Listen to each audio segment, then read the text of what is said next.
दोस्तों, क्या राम मंदिर ट्रस्ट के महासचिव चंपत राय, जिनको लेकर हर तरफ हंगामा है, क्या इन्हीं चंपत राय को प्रधानमंत्री मोदी बचा रहे हैं? और क्या यह सच है कि योगी की पुलिस, योगी के पुलिस ऑफिसर जिन्होंने जांच शुरू में की, चंपत राय को कहीं ना कहीं दोषी पाया, उनके खिलाफ कुछ सबूत मिले? यानी मोदी बचा रहे हैं और योगी लपेटना चाहते थे मिस्टर चंपत राय को। अब दोस्तों, लखनऊ और दिल्ली के बीच गुजरात लॉबी और योगी लॉबी के बीच क्या घमासान है, बीजेपी के भीतर क्या अंतर्द्वंद है, मैं इस पर नहीं जाना चाहता। लेकिन आज अयोध्या के वकीलों ने चंपत राय की हर कलई खोल दी।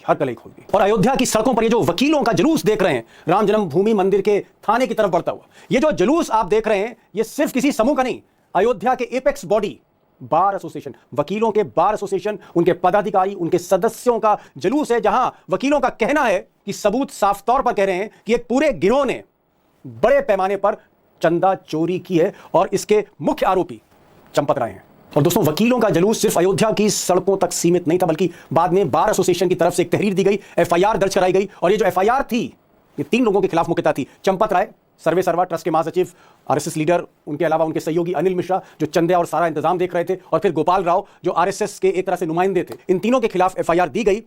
और बाद में जब बार एसोसिएशन के सेक्रेटरी शैलेंद्र जायसवाल से पूछा गया कि अगर पुलिस मुकदमा दर्ज नहीं करती, सिर्फ एफआईआर ले लेती एप्लीकेशन, तो आप क्या करेंगे? सुनिए शैलेंद्र साहब क्या कह रहे हैं। नहीं होगा तो आगे बहुत से रास्ते हम लोग के पास कोर्ट है, हाई कोर्ट है, सुप्रीम कोर्ट है। अब अयोध्या बार एसोसिएशन यानी एपेक्स बॉडी वकीलों की, वो कह रहे हैं कि साहब हम इस केस को सुप्रीम कोर्ट तक लड़ेंगे अगर मुकदमा दर्ज नहीं होता।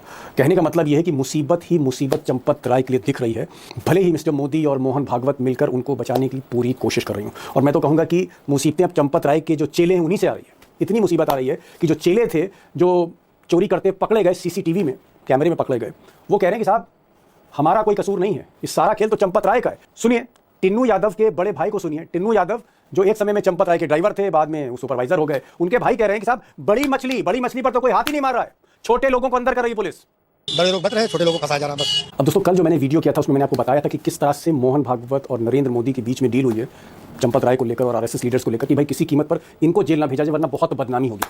और ऐसा कहा जा रहा है कि मोदी के दफ्तर से यानी दिल्ली दरबार से चंपत राय को इशारा किया गया कि भाई अब आप अपनी पारी समाप्त कर दीजिए, इस्तीफा दीजिए। 6 जुलाई को बैठक हो रही है ट्रस्ट की, उसमें इस्तीफा ले लिया जाएगा, यानी चंपत राय को रिटायर कर दिया जाएगा। 6 तारीख को इनका इस्तीफा कबूल करके ट्रस्ट से रिलीव कर दिया जाएगा और अयोध्या छोड़ देंगे चंपत राय, अनिल मिश्रा और गोपाल राव। अब इसी बात की तस्दीक जो मैंने कल आपसे कही, इसी बात की तस्दीक चंपत राय खुद कर रहे हैं। चंपत राय ने कल देर शाम कहा कि उनकी पारी समाप्त होती है अयोध्या में, उनकी जो सेवा है वो अब समाप्त होती है, यानी वो रिटायर होने जा रहे हैं, नमस्कार करने जा रहे हैं, प्रणाम करने जा रहे हैं अयोध्या को।